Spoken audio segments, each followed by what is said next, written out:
몇 년 전 안식 기간 동안에 뉴질랜드에서 지낼 때 가난 교인 부부를 만났습니다. 가난 교인이 어떤 사람인지 아십니까? 가나안을 거꾸로 하면 안 나가입니다. 예수님을 믿지만 교회 안 나가는 교인을 가난 교인이라고 그럽니다. 이 형제가 인생 중년에 뉴질랜드에 이민을 가서 변호사가 되었으니까 남다르게 참 살았던 사람이라고 할 수 있죠. 하지만 수년 동안 교회를 나가지를 않았습니다. 그날 저보고 이렇게 얘기했습니다. 목사님, 이 오클랜드에는 우리 부부처럼 가난 교인이 참 많습니다. 예수 믿으면서 왜 교회 안 나갈까요? 예수 믿으면서 왜 가난 교인이 될까요? 여러 가지 이유가 있겠지만 중요한 이유 중 하나는 교회에 대한 실망 때문일 겁니다. 교회에서 받은 상처 때문일 겁니다. 지난주일 성도들이 하나님 앞에 드린 감사 제목 중 하나입니다. 빛소음 교회에 등록한 지 5년이 되었습니다. 나의 인생 가장 힘들 때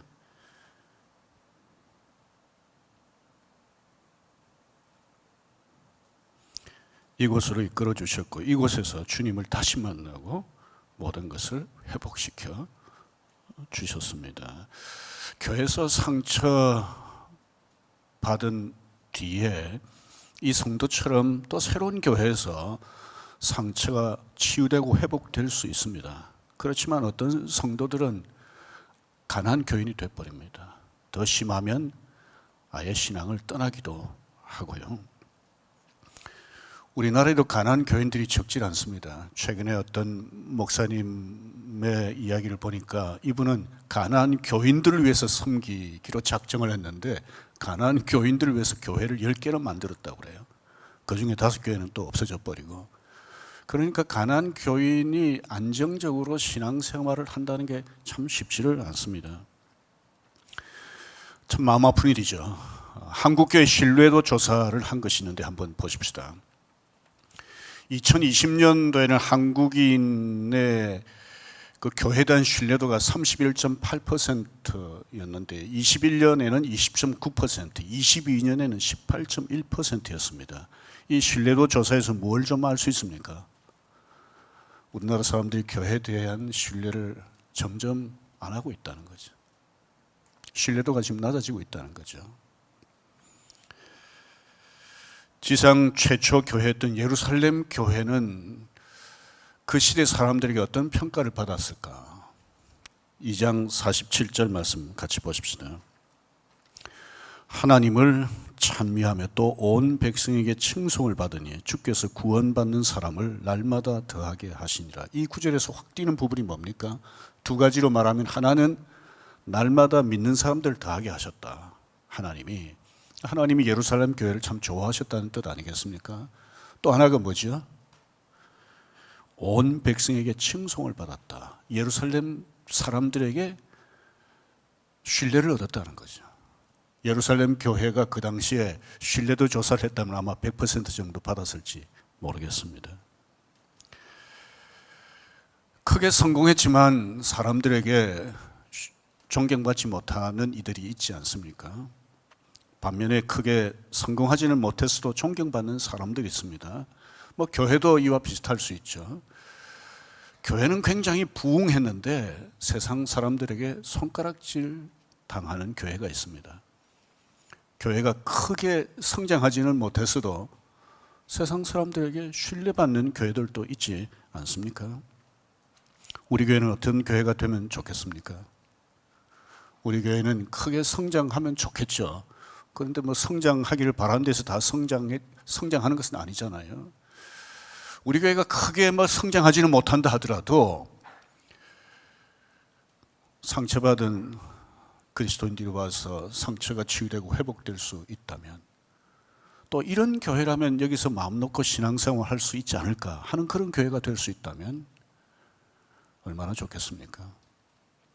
어떻게 하면 이런 교회가 될 수 있겠습니까? 해마다 연초에 교회에 대한 주제로 설교를 하는데 오늘 또 이런 마음을 가지고 우리 교회가 어떻게 하면 하나님께 칭찬받을 뿐만 아니라 세상 사람들에게도 칭찬받을 수 있는 교회가 될 수 있을까 하는 소원을 가지고 함께 이 말씀을 나누려고 그럽니다. 예루살렘 교회는 세 가지로 살펴보려고 그러는데요. 첫째, 예수님을 교회 주인으로 섬기는 종 공동체였습니다. 사랑의 교회, 명성교회, 빛소음 교회 그러면 주로 무엇이 생각이 나십니까? 많은 사람들이 건물을 생각합니다. 교회는 건물이 필요한 것은 사실이죠. 그렇지만 성경에서 교회 그럴 때 건물을 말하지 않고 항상 사람들의 모임을 얘기합니다. 사람들만 모이면 교회라고 할 수 있느냐? 그건 또 아니죠. 지금도 운동장, 극장, 영화관, 여러 사람들이 모이는 곳이 있잖아요. 그렇게 사람들이 모인다고 해서 교회라 그러질 않고,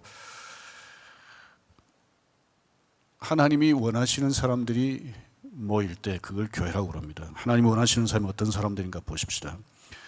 마태복음을 보면 예수님께서 제자들에게 물으십니다. 사람들이 나를 누구라고 그러느냐? 이렇게 말합니다. 너희들은 나를 누구라고 그러느냐? 그때 베드로가 대답했습니다. 주는 그리스도시요 살아계신 하나님의 아들입니다. 예수님이 너무 기분이 좋으셨어요. 베드로를 칭찬하셨습니다. 이어서 이렇게 말씀하셨죠. 마태복음 16장 18절입니다. 너는 베드로라, 같이 읽겠습니다. 내가 이 반석 위에 내 교회를 세울 것이다. 예수님이 교회를 세우시겠다고 하니 반석은 무엇을 가리키는 걸까요? 베드로가 아니라 아시는 것처럼 베드로가 고백한 신앙 고백입니다. 그러니까 교회는 그냥 사람들의 모임이 아닙니다. 예수님을 구주로 고백하는 사람들의 모임이라고 할 수 있습니다. 예루살렘 교회는 예수님이 십자가에서 죽으신 것, 예수님이 사흘 만에 말씀하신 대로 부활하신 것을 보았습니다. 그 부활하신 예수님께서 성천하신 것을 보았습니다. 이들이 예수 그리스도를 구주로 믿고 함께 모였는데 이 모인 공동체를 교회라고 했습니다. 교회는 예수를 구주로 믿는 사람들의 공동체이긴 하지만 단지 여기에 그치지를 않습니다. 에베소서 1장 22절 23절 보십시오. 그를 만물 위에 교회의 머리로 삼으셨으니 교회는 그의 몸이니 했습니다. 그는 누구를 가리키는 걸까요? 예수님을 가리키는 것이죠. 예수님이 교회의 머리다. 교회 공동체는 머리신 예수님을 중심한 몸이다. 이렇게 말했습니다. 왜 예수님을 머리라고 했을까? 교회에.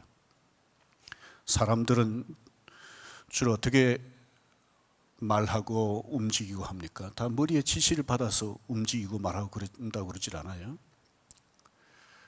예수님을 교회의 머리라고 하는 것은 교회 공동체는 머리이신 예수님의 지시를 받아서 움직이는 공동체이기 때문에 그렇습니다.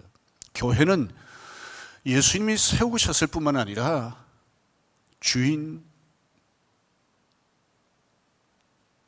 할 수 있습니다. 예수님이 교회의 주인이다. 오늘날 교회에서 어느 누구도 대놓고 이 교회 주인은 나다 이렇게 말하는 사람은 없습니다. 대부분 이렇게 말하죠. 우리 교회 주인은 예수님이다. 그런데 말은 이렇게 하는데 적지 않은 사람들이 자기가 하나님 노릇하려고 그러고 교회 주인 노릇하려고 그럽니다. 하나님 노릇한다, 주인 노릇한다는 것은 어떤 식으로 표현이 될까요? 자기 주장하는 것으로 표현이 됩니다. 자기 주장할 수 있죠. 의견을 말할 수 있잖아요. 그런데 내 의견이 절대적으로 옳은 것처럼 계속 고집하면 그것은 하나님 노릇하는 것이나 마찬가지입니다. 주인 노릇하는 것이나 마찬가지죠. 자기 뜻대로 돼야 된다고 생각하는 것이니까요. 어떻게 교회가 내 뜻대로 돼야 됩니까? 예를 들어서 여러분들이 목사라고 생각해 보십시오. 어떤 분은 이렇게 주장하고 다른 분은 또 저렇게 주장하고 교인이 100이면 100명 다양하게 주장한다고 그럴 때 그럼 누구 말을 들어야 하나님의 뜻을 따라 하는 것일까요? 계속해서 자기 고집하게 되면, 자기 의견을 고집하게 되면 서로 교인들끼리 갈등하고 싸우게 됩니다. 얼마 전에 한 형제님을 만났습니다. 이분은 청년 때까지 열심히 그 교회에서 봉사했습니다. 그런데 그 교회를 떠났습니다. 왜냐하면 교회가 싸웠기 때문이에요. 그분이 그날 그렇게 얘기를 하더라고요. 욕심 때문에 싸우더라. 진리 문제 때문에 교회가 싸우는 경우는 아주 드뭅니다. 그래서 이분이 다른 교회로 옮겼습니다. 그곳에서 결혼하고 또 신앙생활 열심히 하려고 했는데 또 그 교회에서 또 옮겼어요. 그 교회 담임 목사님이 하나님 노릇하는 것을 보았기 때문입니다. 교회가 좀 커지고 그러면요, 알게 모르게 담임 목사가 교회 주인 노릇 하려고 하고 하나님 노릇 하려고 하는 경우가 있습니다. 주님의 교회라고 하는 이름을 가진 교회들이 우리나라에 적지 않습니다. 교회 이름은 주님의 교회인데 사실은 주님 뜻대로 하는 교회도 있겠지만 그렇지 않은 교회들이 적지 않습니다. 교회 주인이 누굽니까? 예수 그리스도이십니다. 그러면 저와 여러분들은 누굽니까? 종이죠. 종이 자기 주장을 계속하면 주인 앞에서 얼마나 우스운 짓을 하는 겁니까? 분수를 넘는 그런 일을 계속 종들이 하면 주인이 볼 때 얼마나 가찮겠어요. 오늘 우리 교회가 주님이 기뻐하시는 교회가 되려면 주인이신 주님을 정말 주인으로 인정하고 우리가 종 노릇을 하는 것이죠. 주인의 뜻에 따라 결정하고 주인의 뜻에 따라서 모든 일을 감당하는 것이죠. 예루살렘 교회는 두 번째, 하나님이 기뻐하시는 예배 공동체였습니다. 46절, 47절 보십시오. 날마다 마음을 같이하여 성전에 모이기를 힘썼다고 그랬습니다. 왜 이렇게 성전에 모이기를 힘썼을까요? 예배하기 위해서죠. 왜 예배하기 위해 힘썼을까요? 하나님의 은혜 감사했기 때문 아니겠습니까? 저와 여러분은 이 명절에 왜 이곳에 모였습니까? 하나님께 예배 드리기 위해서죠. 예배 순서를 보면 예배 크게 두 가지 중요한 요소가 있다는 걸 알 수 있습니다. 성도들의 찬양, 찬양대의 찬양, 기도, 봉헌 순서는 주로 예배자가 하나님 앞에 감사를 표현하는 순서입니다. 받은 은혜가 감사해서 마음을 드리고 몸을 들여서 찬양할 뿐만 아니라 물질을 드리고 재능을 들여서 하나님의 교회를 위해서 자신을 하나님 앞에 바칩니다. 또 성경 봉독, 설교, 축도 순서가 있는데 하나님은 이 순서를 통해서 예배자들에게 은혜를 베풀어 주십니다. 어떤 성도들은 예배에서 드리는 것에 관심을 가지고 어떤 성도들은 예배에서 받는 것에 관심을 가집니다만은 예배는 이 두 가지가 함께 있어야 됩니다. 하나님의 은혜를 헤아리면서 하나님 앞에 감사하는 마음으로 우리 자신을 다 드리듯이 찬양하고 기도하고 봉헌하고 이렇게 해야죠. 그러면서 또한 하나님의 은혜 없으면 살 수 없다 이런 마음으로 하나님의 은혜를 기대하면서 예배하는 것이 필요합니다. 아까 말씀드렸던 것처럼 제가 뉴질랜드에서 다양한 사람들과 교제를 했는데 그 중에 교회 때문에 힘들어하는 사람들 많이 만났습니다.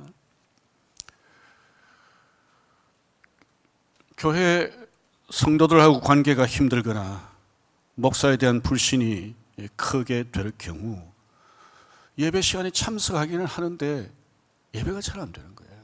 설교가 귀에 안 들리는 거예요. 그러니까 너무 힘든 겁니다.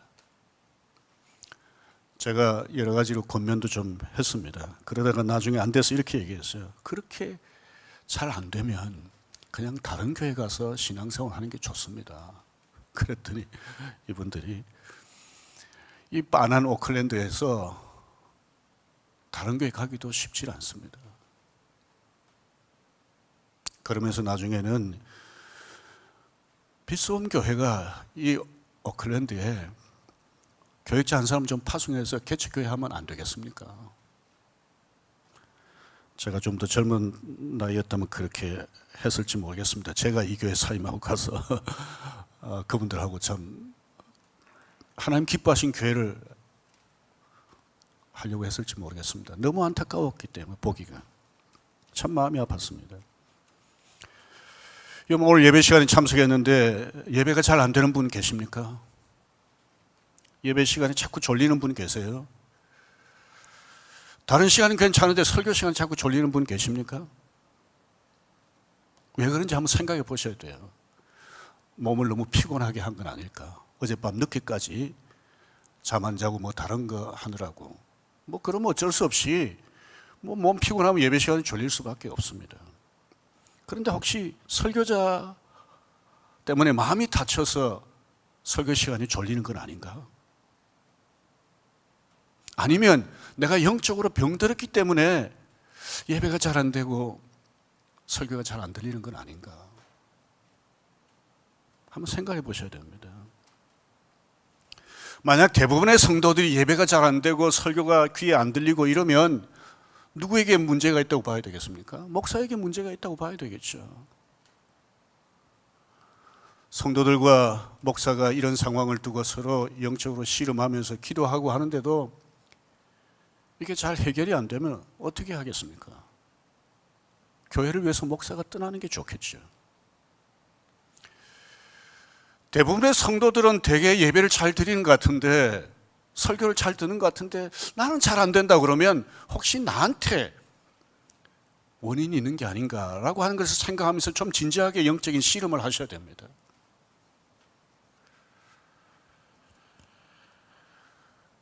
목사를 위해서 기도도 하고 예배를 위해서 기도도 하고 하여튼 좀 힘을 쓰셔야 됩니다. 조금 힘들다고 예를 들어서 교회를 떠나면 새로운 교회는 아무 문제가 없을까요? 제가 생명의 공부하면서 가끔 얘기합니다. 좀 힘들어도 버티세요. 기도하고 한번 씨름해 보세요. 다른 교회 가도 비슷합니다. 그리고 힘든 일이 생길 때마다 옮기면 계속 교회를 옮겨 다녀야 되지 않겠습니까? 목사들도 가끔 이런 얘기하죠. 저 교회는 없었으면 좋겠다. 저 교회만 없으면 내가 이 교회에서 참 마음껏 기쁘게 목회할 텐데. 그런데 그 사람이 떠나잖아요. 그러면 또 새로운 사람이 생겨요. 사명을 가진 것처럼 또 나타납니다. 교회는 종합병원하고 비슷하다 그러잖아요. 온갖 죄인들이 모인 공동체예요. 그래서 상처를 주기도 하고 받기도 하고, 그래서 목사도 힘들 때 있고 성도들도 목사 때문에 힘들 때도 있고요. 이런 가운데서 우리가 함께 기도하고 영적으로 씨름하는 가운데 나 자신도 성장하고 교회도 변화되고 이제 이렇게 되는데, 아무리 이렇게 기도하고 애를 쓰는데도 이게 예배가 잘 안 된다, 설교가 귀에 안 들린다, 그러면 어떻게 해야 되겠습니까? 예배를 잘 드릴 수 있는 곳으로 가셔야 돼요. 설교를 잘 들을 수 있는 곳으로 가셔야 됩니다. 우리 식당을 보면 메뉴가 다양하잖아요. 같은 메뉴를 그 식당에서 이렇게 고객들이 내놓아도 맛이 같지는 않습니다. 그러면 우리 그 밥 먹는 사람 입장에서는 내가 좋아하는 메뉴가 있는 식당, 그리고 내가 같은 메뉴라도 내 입에 맞는 그런 음식을 내놓는 식당에 갈 수밖에 없잖아요. 그러니까 다양한 식당이 되는 거예요. 어떤 면에서 교회도 좀 비슷한 점이 있습니다. 교파에 따라서 예배 형식과 예배 스타일이 다를 수 있어요. 같은 장로 교회라도 또 심지어 같은 교단 총회 안에 있는 교회라 하더라도 교회에 따라서 목회자에 따라서 예배 형식이나 분위기가 다를 수 있고요. 설교 스타일이 다릅니다. 그래서 정말 어떤 교회에서 신앙생활을 하는데 이게 예배가 잘 안 된다. 설교가 귀에 계속 안 들어온다. 아무리 기도하고 애를 써도 잘 안 된다. 그러면 내 영혼이 살기 위해서라도 내가 정말 하나님 앞에 마음껏 예배할 수 있는 곳으로 옮겨야 돼요. 내 설교가 들리는 교회로 가야 돼. 내가 좋아하는 설교자가 있는 교회로 가야 돼요. 그래야 내 영혼이 삽니다. 적당하게 신앙생활하는 사람은 예배가 뭐 이렇든 저렇든 별로 상관이 없어요. 설교가 들려도 안 들려도 상관없이 그렇게 신앙생활 할 수 있어요. 근데 정말 하나님 앞에서 제대로 신앙생활 하려고 그러면 예배가 안 되면 그 예배 시간만 힘드는 게 아니라 일상생활이 힘듭니다. 삶 전체가 힘들어요. 영적인 활력도 없을 뿐만 아니라 생활의 활력도 없어져 버립니다.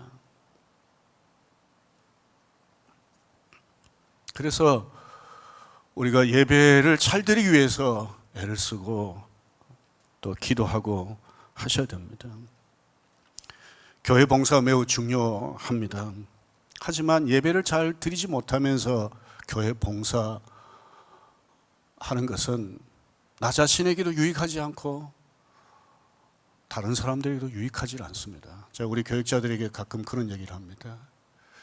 설교해야 된다는 부담 때문에, 부서 봉사해야 된다는 부담 때문에 우리 일부 예배 나와서 예배하는 것이 잘 안 될 수 있다. 왜냐하면 저도 그럴 때가 있거든요. 제가 해야 되는 설교 때문에 뭐 어떤 일을 앞에 두고 있으면 그거 생각하느라고 예배에 집중이 안 될 때가 있어요. 제가 가끔 기도하는 제목이 예배 때마다 설교자로서, 예배 인도자로서 뿐만 아니라 진실한 예배자가 좀 되게 해 주십시오. 우리 진실한 예배자가 되는 게 참 중요합니다. 그래서 최근에 우리 교육자들에게 얘기했습니다. 우리 교사들이 1부 예배 나오잖아요. 1부 예배 나오고 그 다음에 마치고 2부 예배 시간에 주일학교 교사를 하는데 그게 참 쉽지 않아요. 하지만 1부 예배 잘 안 되면 교사 그만두는 게 낫다. 교사 수 늘리는 것보다도 좋은 예배자가 교사를 해야 자신에게도 유익하고 아이들에게도 영적으로 유익하다. 그랬습니다. 좋은 예배자가 되어야 됩니다. 오늘 저와 여러분들이 하나님 기뻐하신 좋은 예배자 되기 위해서 힘을 쓰고 서로 격려하고 기도하면 좋겠습니다. 세 번째는 예루살렘 교회는 사랑이 넘치는 가족 공동체였습니다. 예루살렘 사람들이 예루살렘 교회를 왜 칭찬했을까요? 예루살렘 교회가 날마다 모여서 예배한다. 이 사람들이 성경 공부 막 사도들에게서 열심히 한다. 열심히 기도한다. 이런 것 때문일까요? 그런 것 때문에 예루살렘 사람들이 감동받지 않습니다. 지금 우리 열심히 예배한다, 열심히 성경 공부한다, 기도한다 그래서 세상 사람들이 감동받을까요? 감동 안 받습니다. 예루살렘 사람들이 무엇 때문에 감동을 받았을까? 44절, 45절 보십시오. 같이 읽겠습니다.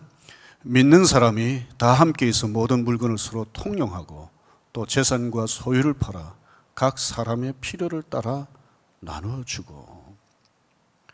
세상 공동체에서 볼 수 없는 것이 예루살렘 교회 안에서 일어난 것을 예루살렘 사람들이 보았습니다. 어느 공동체에서 이렇게 할 수 있습니까? 사유재산 포기했다는 말이 아닙니다. 하나님이 주신 재산 중에서 일부를 자발적으로 다른 사람들에게 나누어 주었습니다. 왜 이렇게 했을까요? 하나님의 은혜에 감사했기 때문에, 그야말로 예배를 잘 드렸기 때문입니다. 그리고 다른 성도들을 영적 가족이라고 생각했기 때문이죠. 오늘도 가족들이 많이 모이셨는데 가족이니까 아낌없이 주잖아요. 계산하지 않고 주잖아요.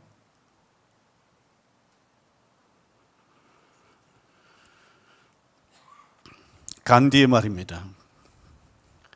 난 예수가 좋아서 교회 간 적이 있다. 그러나 거기서 예수 믿는 사람들을 보고 다시는 예수를 믿지 않기로 결심했다. 간디는 영국 식민지 하에서 영국의 법률 공부하러 갔지 않습니까? 그때 교회에 따라갔습니다.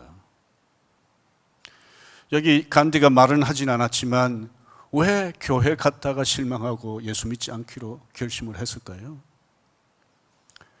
영국교회 교인들이 식민지 백성이라고 무시했기 때문 아닐까요? 다르게 표현하면 사랑이 없었던 거죠.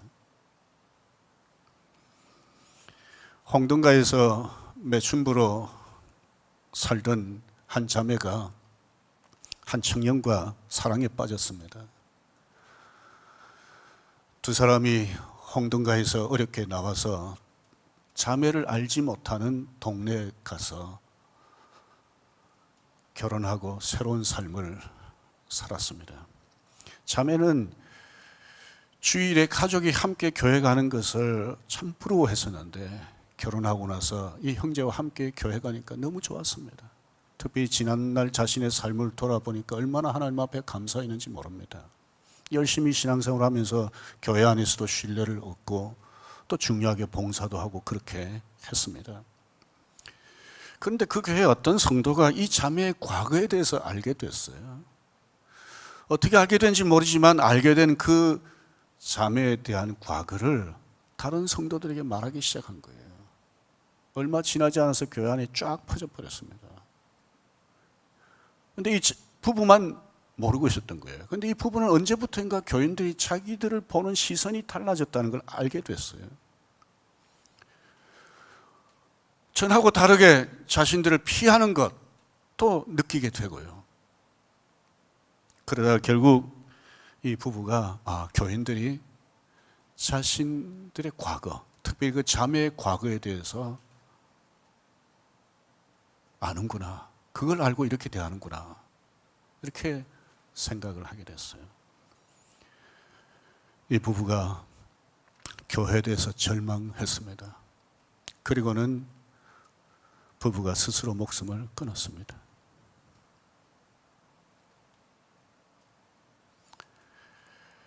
스스로 목숨을 끊은 것, 어떤 분들은 부부 자신의 책임이다 이렇게 말할 수 있지 말을 할지 모르겠습니다만은 사실은 교회가 죽인 거나 마찬가지잖아요. 교회가 사람을 살리는 공동체가 아니라 죽이는 공동체가 된 겁니다. 똘똘 뭉쳐가지고 어떻게 표현하면, 만약 이 자매가 우리 교회에 와서 함께 신앙생활을 했다면, 그리고 그 사실을, 자매의 과거를 알게 됐다면 저와 여러분들은 어떻게 했을 것 같습니까? 제가 부산에서 신학교 졸업하고 봉사한 교회가 홍등가에서 멀지 않은 곳에 있었습니다. 한 자매가 제가 봉사하던 교회에 등록하고 신앙생활을 시작했습니다. 그런데 얼마 못 가서 그 자매가 교회를 떠났습니다. 그 사정은 제가 잘 모르겠지만 교회가 죄인들이, 다양한 성격의 죄인들이 모인 공동체가 흠 있다고 여겨지는 사람들을 사랑으로 용납하지 못한다면 그 교회를 하나님이 좋아하실까 하는 생각을 하지 않을 수가 없습니다. 얼마 전 등록하는 자매에게 물었습니다. 제가 가끔 우리 교회 아무도 아는 분도 없는데 어떻게 우리 교회 등록하셨습니까? 알게 됐습니까? 그렇게 묻는데요. 최근에 그 자매 이렇게 얘기했습니다. 우리 교회 등록한다니까 주변에서 아주 좋은 교회 등록했다고 얘기를 하더라는 거예요. 그러면서 우리 교회가 좀 유명하다고 그렇게 얘기를 했어요. 제가 더 이상 묻지는 않았습니다. 우리 교회를 왜 좋은 교회라고 그러는지, 무엇이 유명한지 묻질 않았는데 여러분 어떻습니까? 우리 교회가 무엇으로 알려지기를 원합니까? 어떤 교회로 유명해지기를 원합니까?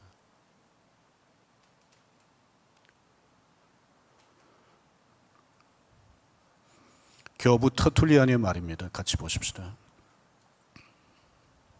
초기 기독교에 크게 영향을 미쳤던 터툴리안인데요.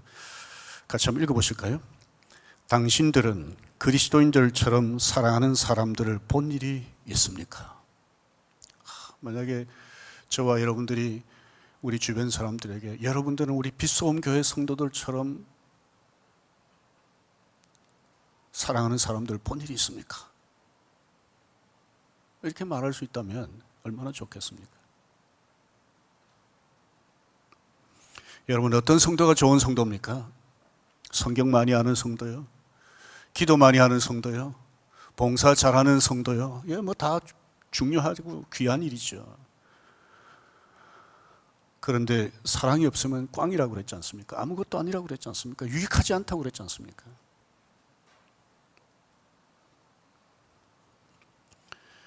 어떤 교회가 좋은 교회입니까? 교인 수가 많고 다양한 사역을 많이 하는 교회입니까? 예, 교인 수 많은 것도 귀하고 사역을 이것저것 하는 것도 필요하죠. 하지만 사랑이 없으면 아무것도 아니라고 하지 않았습니까? 사랑이 넘치는 교회가 좋은 교회입니다. 오늘 찬양대에서 적은 숫자가 앞에 나오셨기 때문에 어떤 때보다도 가사가 귀에 잘 들렸어요. 좀 표현이 이상하지만 그 가사 중에 이 표현이 딱 귀에 꽂혔습니다. 남 주면서 행한 일 이절이. 이게 사랑 아니겠습니까? 토마스 아퀴나스는 사랑이 뭐냐? 그럴 때 이렇게 정의를 했습니다. 다른 사람들이 잘 되기를 바라는 마음으로 행하는 일, 그게 사랑이다 그랬습니다. 다른 사람이 잘 되기를 바라면서 이렇게 저렇게 구체적으로 표현을 하고, 그리고 그것도 잊어버리고.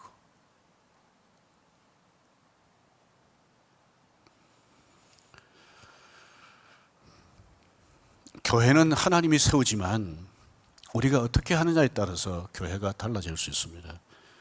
그래서 하나님이 세우신 교회, 사람이 만드는 교회, 이렇게 표현할 수 있습니다. 제가 새가족 환영 모임 할 때 이 타이틀로 함께 교회에 대해서 나누곤 하는데요.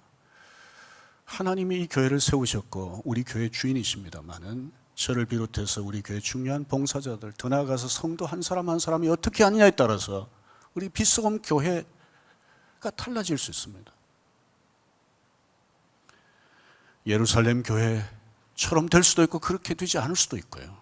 사람들에게 칭찬받을 수도 있고 사람들에게 손가락질 받을 수도 있고요. 세 가지를 말씀드렸습니다. 교회 주인은 누구십니까? 예수 그리스도이십니다. 그러면 저와 여러분은 종입니다.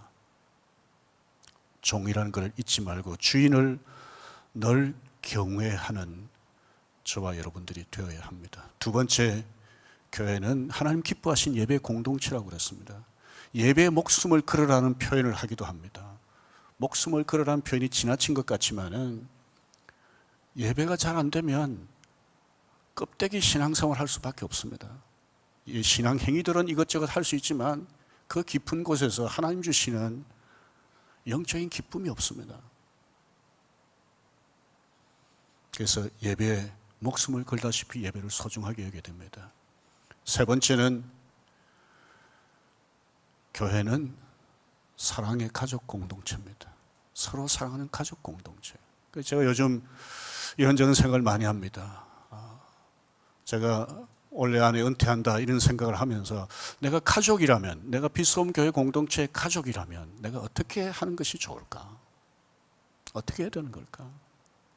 단순히 교회 조직 속의 담임 목사로 생각해야 되는 건가? 영적인 가족으로서의 목사로 생각해야 되는 것인가? 하여튼 생각이 많아지고 있습니다. 저와 여러분들이 우리 개인 내 가족처럼은 못한다 할지라도 우리가 하나님을 아버지라고 부르는 영적인 가족이다 이렇게 생각을 하고 서로서로 귀하게 여기는 가운데 좀 잘못한 것 있으면 용납하고 용서하고 구체적으로 격려하고 이렇게 하는 가운데 가족 공동체가 되면 하나님이 기뻐하시고 세상 사람들에게도 칭찬받는 교회가 되지 않겠습니까? 저와 여러분들이 하나님 좋아하시는 교회, 세상 사람들도 저 교회 참 좋은 교회다. 나는 저 교회 안 가지만 다른 사람들에게 예수 믿으려면 저 교회 가라. 이렇게 말할 수 있는 이런 교회. 될 수 있다면 얼마나 좋겠습니까? 그런 교회 만드는 데 앞장서는 저와 여러분들이 되기를 주의 이름으로 축원합니다.